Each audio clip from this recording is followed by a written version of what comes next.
கடலலை கொஞ்சும் திருச்செந்தூரில் விஸ்வரூபமே வேலையா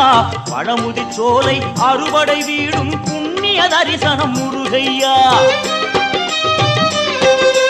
திருநீர் அணிந்து வரும் போது நெஞ்சில் நிம்மதி பிறக்குது கந்தையா சுகனே சிவனார் மகனே உன்னை பாட பாட சுகமாகுதையா வேல் முருகா அரோகரா அரோகரா வேல் முருகா